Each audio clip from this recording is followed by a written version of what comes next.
we don't really relate to that. But, and in addition, we're really focused on news. That's important. Like, Snip won't be a blogging platform in the foreseeable future.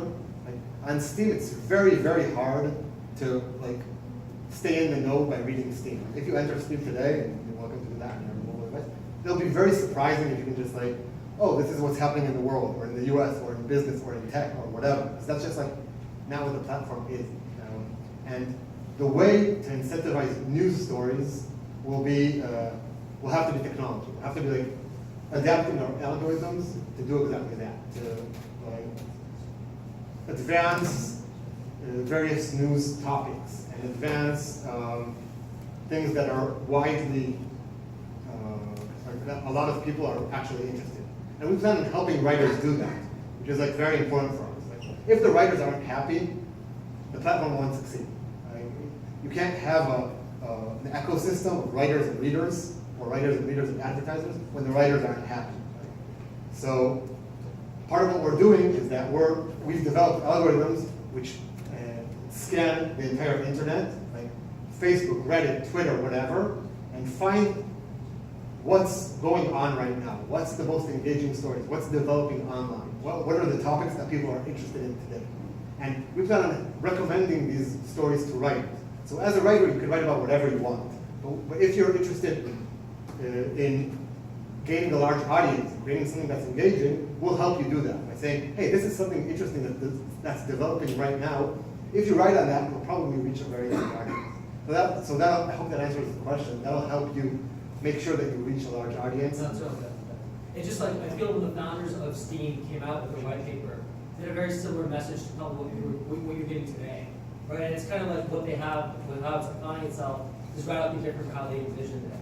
And like, for sure. Yeah, so I guess that's right. Yeah, and we just like obviously are planning to constantly iterate on that. But if the writers aren't happy, it won't be a mainstream product. So we're constantly focused on how to create a great experience for writers. I think you are the first. Let me just expand on this question, because I think you're touching on the most important thing, right? It's not just about the marketplace versus infrastructure. Steam is one example, is a poet, but quite a few others, right? The content. And the idea is, some of them are B2C. Steam is B2C, right? Poet seems like they're more B2B. Yeah. And you guys are trying to build something which could be your own applications, standalone, right? Like them. And you have to prove everybody that you're better for such and such reasons. Or the other approach would be to create an exchange type of network, essentially becoming a part of the same ecosystem, similar to advertising. An exchange network for some marketplace where you and others are participating in this content distribution, right? And buy and sell, and it's supplemented whatever value you have. I'll repeat the question. So the question is, there are many people in the blockchain system who are trying to address media's problems in various different ways. That's also true with Brave and Bat, by the way, and the product that they're offering. We hope to cooperate as much as possible when it makes sense. So I think it'll be harder to cooperate with Steemit because they have their own separate platform, and it's hard for me to see like how that would work together. On the other hand, ecosystems like or technologies like Poet or even Brave, we'd be very happy to integrate inside Snip and work together and build, expand on the ecosystem. I think one of the things that the last few years have proven is that if you're building a platform and are willing to cooperate and add applications on top of that platform, that makes you much stronger and improves your value proposition. Yeah, sorry. Hi, really welcome. I have a question about the official launch. So, do you think that it's possible that if you launch the coin in January like next year, most people who are gonna get it, maybe like US, liberal views, or maybe tech oriented, do you think it could be biased system depending on the news we vote for, and what we consider fake and not fake? Because oftentimes people don't really know what really happened, but these people have a lot of voting power. Sure. So the question was, do we worry that there will be a liberal bias on the platform based on people who are interested in blockchain? It could happen. Like we don't control who buys the tokens, and we don't want, we're not interested in being a liberal or conservative or something else platform. I mean, that's not what we're trying to build here. And I think it's the same answer, though, that I gave earlier regarding finding consensus issues. So if a single story crosses like several political ideologies, and it's probably pretty high quality and pretty objective. And if something is limited to a small group of people, even if there are a large percentage of the users of the platform, then we'll be able to flag that and make sure that it's treated as such. Personally, I'm not really worried about that. I think blockchain is very diverse. Like, there are people from everywhere, and our users will be even more diverse because you don't have to be a blockchain enthusiast to enjoy Snip. And like I said, your vote doesn't count more if you have more Snip coins. So we're not really concerned about that. But in addition, because we want a diverse audience, we plan on limiting the number of tokens that any one person can buy in the crowd sale. So we hope that our token holders are actually a pretty wide variety of people and ideologies. Yeah. Hey, I have two queries. The first one is if you're using algorithms to basically scan through Google and Facebook and things to find the biggest news stories to then encourage your writers to write about, are you not just reinforcing what is already a news bias? I mean, almost what I would like you to do is find the smallest news stories and then get the writers to write about them instead. And then the second query, I can't remember. Okay, let's start with that. So that's a great question. The question was, aren't we reinforcing biases by recommending to writers stories that are already gaining like too much popularity? And the answer, like our answer to that is it really depends how you approach it, like how you present that data and how you bias it. Like today in the news, many stories receive, like, it doesn't matter what your opinion is, like the amount of attention the White House is getting like these days is amazing. Like you enter a news site, that's everything that's going on. And we believe that like the content should be diverse. So if two writers already wrote about a single Washington politics story, we'll start encouraging writers to write about more topics, like trying to diversify the stories because there are a lot of important things going on. And that's really an important issue because today, many times the media, they're constantly covering the same subject and delving into it because it's clickable. Because like people say, like you can write something outrageous that some politician said or wrote or tweeted, and that'll get a lot of clicks. On Snip, we plan on encouraging like, okay, you understood this story. This is like 3 or 5 paragraphs on what's going on there. If you read that, let's show you something else. Like, let's expand your horizons and like help you read other stuff. Yeah. Okay, sorry, so the second one was I'm not convinced that the fact that you can encourage people to value something, and then the more it's valued, the more objectively valuable it is, because often the kind of common wisdom is actually wrong. Often people don't think about something hard enough to really come across an objective truth. So if 90% of the population believes in a common wisdom, then that's going to just be believed more and more. So I don't really see how your platform is really genuinely tackling fake news or fake truths on a wide-scale basis. Sure. So, like, the question was, if a large majority of people believe something that's fake, won't the platform reinforce that and like continue to spread fake news?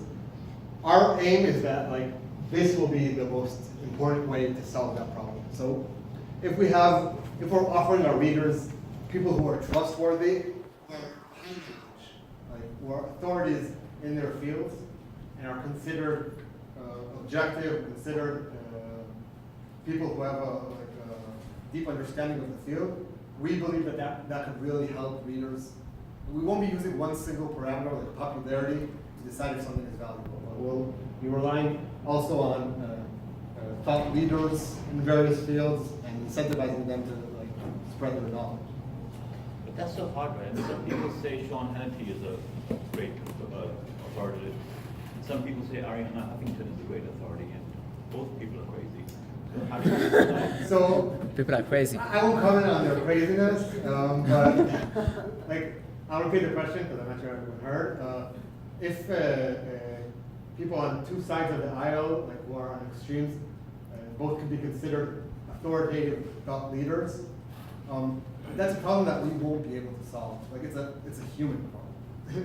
it's a basic problem of human psychology. Which is, yeah, like there are issues that can be solved. Like in a single story that's going on today, you can like hold on to several like basic facts that are underlying many of the stories. Not like everything, there are things that are subjective, but like saying this bill intends to do something, or this bill will cost something. There are some ways to objectively assess that. There are other issues in human psychology that we won't be able to solve. Like if someone trusts an untrustworthy person and they don't want to hear the truth, they don't want to, like, they're not interested in hearing the other side, and they're genuinely not interested. Like you can't, even if you push it to them, they just like don't want to hear it. We don't think that we can solve that issue like by ourselves because it's inherent. Like you say, hey, this is this fact, and then they say, okay, I don't care about that fact. So, like, we don't believe that that could be solved, but we also don't think that that's the main thing that's going on in news today. Like, news today is very incentivized to be provocative, to be extreme, to give something that's exciting and weird or crazy, even if it's not true, because that's where the clicks are, that's where the ratings are. And we think that we can change. And economic incentives can change, and economic incentives are very important. Like, many analyses of how media has changed in the past few years relate to how incentives have changed, how like control of the ad market and the subscription markets has changed. So I have a question. Wait, I'll just like, I think he asked. No? Okay. Just one thing I want to mention is the interoperability of these platforms. My limited technical depth in that is that ERC20 tokens in some way, shape, or form are interoperable with each other. So that problem may be addressed by that. Yeah, that's interesting. Yeah.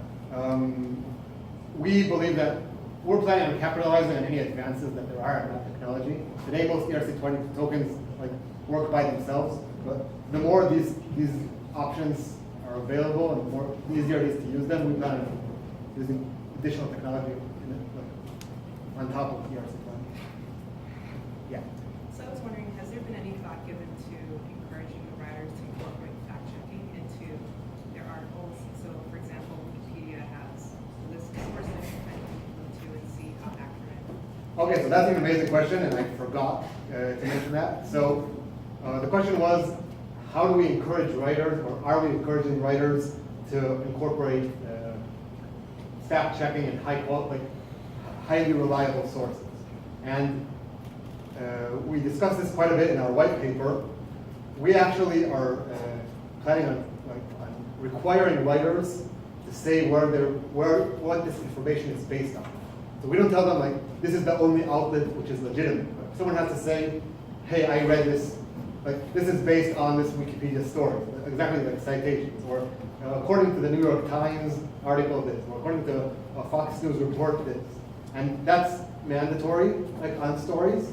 And something that we're really excited about is part of the tokens will be rewarded to the original reporting.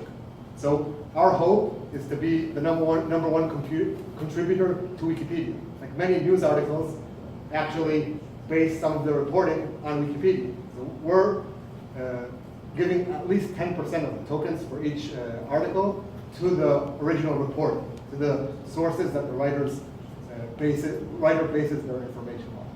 So that'll be quite an incentive because they have to, like they have to base it on something. Sorry, can you elaborate on that? So how does that work? Is it they receive, and he receives it, does it with the foundation, or is it New York Times, or like how? So that part in the current stage will be centralized, it will be managed by us. So, and like, part of the token sale is that there will be a fund designated for writers. So 20% of the tokens will be specifically designated as rewards for writers in our community. And when we reward writers for their content, we will also, actually transfer funds to the source. So Wikipedia will, like, every week or every month, will publicly say how much we transfer to a single source, and it'll be, like, publicly available to anyone wants. If a news outlet isn't cooperating, like it doesn't want the money, then we'll handle it, I guess. But we think that pretty quickly they'll want the money. And it could also be for blogs. If someone wrote a blog and someone wrote a summary of that blog, then the blog writer we will contact them and offer them the tokens. If someone's not cooperative, then okay, then we'll keep the tokens or transfer them to the writers. More or less worried about that. Yes. How do you make money? How do we make money? So Snip is not a foundation, and it is a company whose goal is profit. And eventually, we plan on taking a cut of the money that goes, of the tokens that goes to writers. It'll take a while. Like we understand that, or like we expect in the next several years to probably bring a very large portion, if not all, of the tokens to writers, because we want to, like, grow the community and like transfer as much funds as possible to writers. But we're pretty confident that if this platform, like when this platform becomes successful and when it becomes popular, then they'll also be profitable.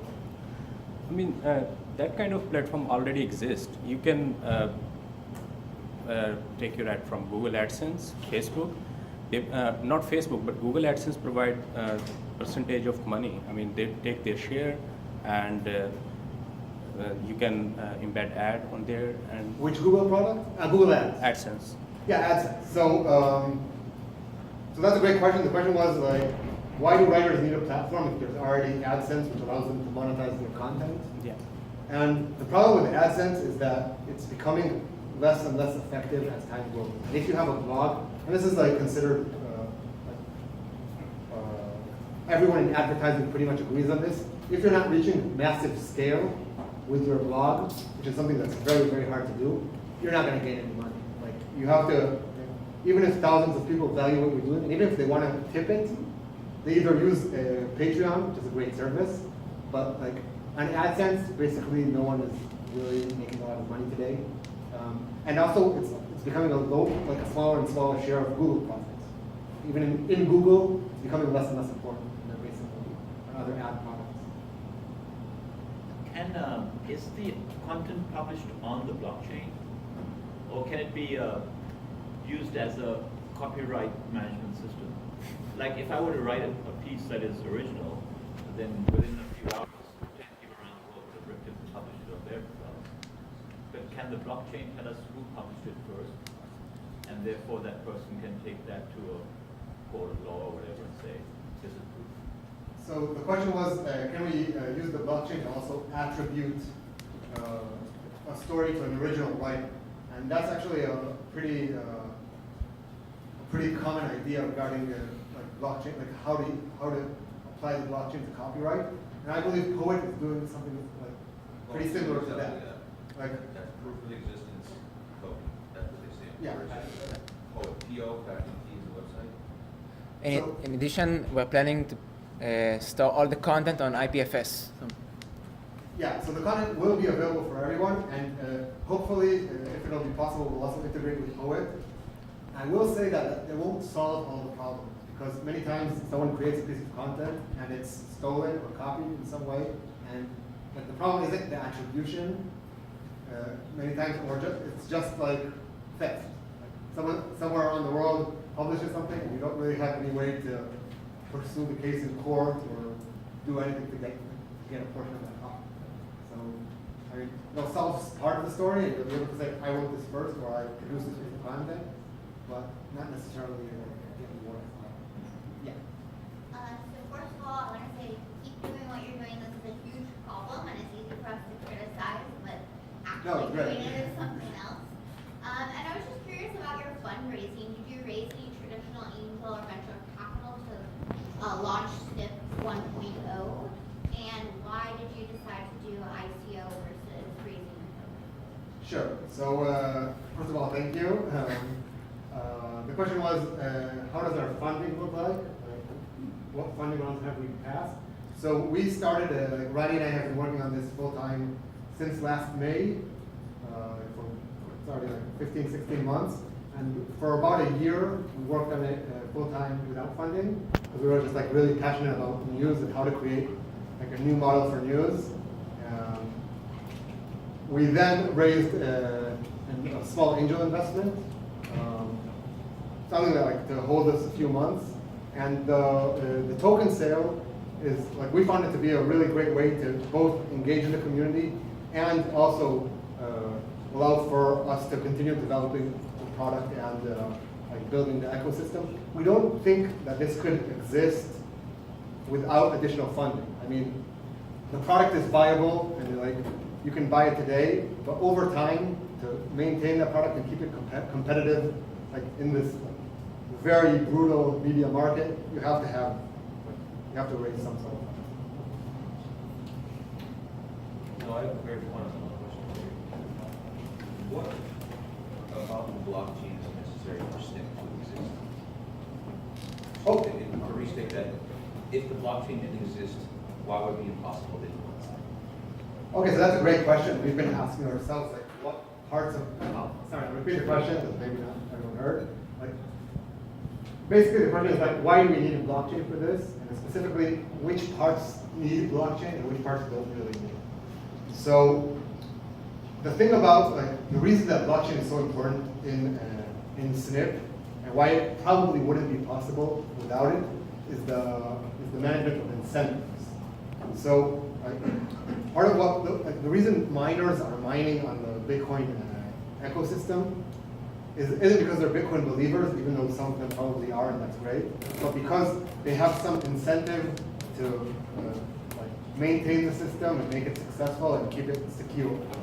And much of what blockchain is doing is aligning incentives between different stakeholders. So in our case, we have a company, which is Snip. We have readers who want to see great content. We have writers who want to be rewarded for creating great content. And we found that without using a single mechanism which unites all of them, which aligns the incentives, it'll be very hard. It would be very hard to do that. It would be very hard to create a platform. I wouldn't say it's impossible. Like if you put in enough money, like if you put in probably hundreds of millions of dollars, you could probably like initially create those incentives and then like work as you go. But for a startup to do that today, I think it would be basically impossible. Like, and there's a reason we think that there aren't companies who are trying to do that in a traditional sense, because incentivizing writers with cash has a lot of drawbacks. Like there's a lot you can't do when you're working with like cash incentives, which you can do with a blockchain. So that's very important. There are other things that are just like great features that we love using the blockchain because it's like really useful. For instance, like IPFS. It's an amazing technology which allows anyone in the world to access our information. Snip could survive without IPFS. I mean, it could work anyway. But like, the values of blockchain technology are actually very important and very aligned with what we're doing. If we want anyone to access great content, then it aligns well with the blockchain. So I hope that like answers the question.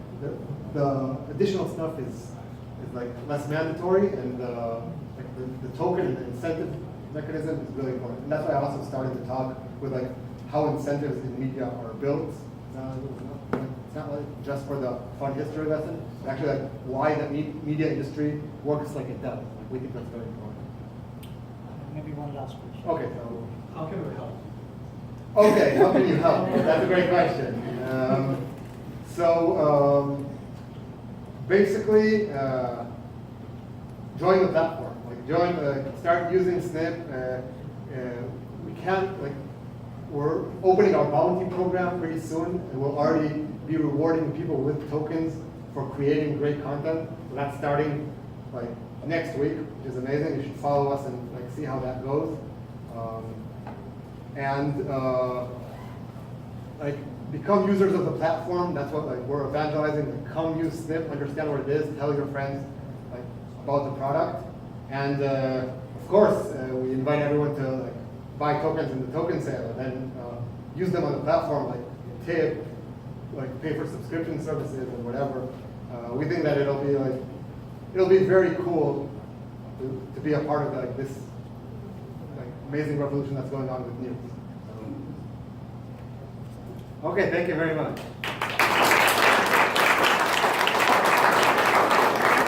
Thank you, Ram. This is an intricate problem. There are many nuances to it. I'm sure you have a lot more questions. They'll be here. You can chat with them.